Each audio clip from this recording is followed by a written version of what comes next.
Hi, I'm Daniel Page, the instructor for this course, and this video is going to give you information about your speeches. As you know from your syllabus, there are 3 speeches for this course. The first is an informational speech, and that can be really about almost anything. Anything that would be a person, a place, a thing, an action. All you're going to be doing is providing information about something that you would like to talk about. The second speech is a persuasive speech, and the purpose of that is to convince your audience to believe something or to take action. For example, you might try to persuade your audience to adopt a pet or to travel to Canada. You're still pretty much free to speak about anything that you want to, as long as it's persuading your audience. The final speech is a demonstration. It can be about anything, virtually anything that you'd like to talk about, as long as you're demonstrating something. In the past, students have demonstrated how to bake cookies, how to put on fingernail polish. Can really be just about anything. Okay, now as far as how your speeches are formatted, you're going to start with an introduction, and the purpose of the introduction is to get the audience's attention.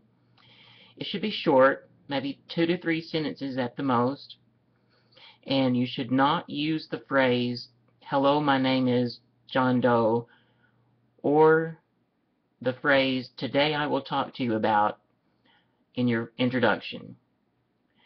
And the reason why I don't want you to use those 2 sentences or sentences that are similar to them is those are not usually good attention getters, and it'd just be better for you to use some other phrase in the introduction, because again, its purpose is to get the audience interested in listening to your speech.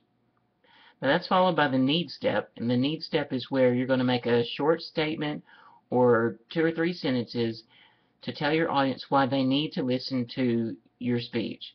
And you might use the word need and say something like, "You need this information," or "You need to know how to do this in order to," and to tell them why they need to listen to your speech or know the information. Then you're going to preview your main points, and you should have 3 main points. And the preview is not the point where you're going to give any details about your main points. You're just going to tell them the 3 main points. It should be very brief.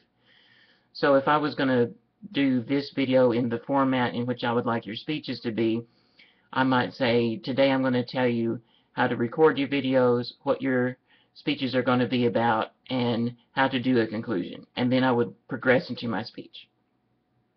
At that point, you're at the discussion of your main points. You're going to provide all the information about the 3 points that you listed in your preview.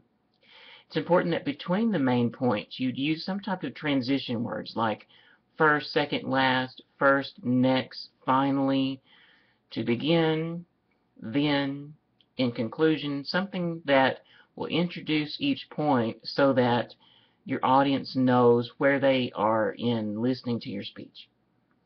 After your discussion of your main points, you're going to review your main points. This is going to be exactly like the preview, except it'll be past tense, whereas in the preview you might have said, "Today I am going to talk to you about how to record your videos, how to do an introduction, and how to do a conclusion." In the review, I would say, "Today I talked to you about," and then simply restate the 3 main points. Then you're going to have your conclusion. Your conclusion is like the introduction in that it should be rather brief. And the most important thing in the conclusion is that you don't introduce any new information. You don't repeat anything that you've already discussed. You just want to give your audience a lasting, memorable statement. Okay, so that's how you do the speeches. There's also in your course documents a grade rubric that will let you know exactly what I'm looking for in your speeches. It will tell you how long your speech is to be and how many points you get for certain activities during your speech. If you have any questions, please let me know. You're doing your speeches in YouTube, and the way that you do that is you're going to create a YouTube account. Then once you are in YouTube, you're going to either upload your video directly into YouTube using your webcam. your webcam, or you can upload it if you've saved it as a file to a memory device, like if you recorded your speech to your camera already, you can upload that video into YouTube from the memory storage device within your camera. And I will try to find some YouTube videos that provide some tutorials on how to use YouTube. But if you have any questions, let me know. One of the most important things is that when you create your YouTube account and you're uploading the video, that you set the security settings to private so that only people in the class can view your video.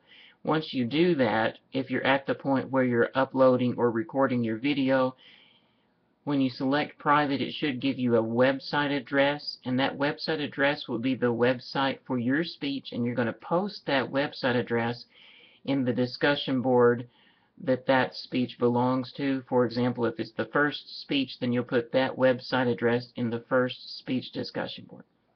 Again, if you have any questions, please let me know. Thank you.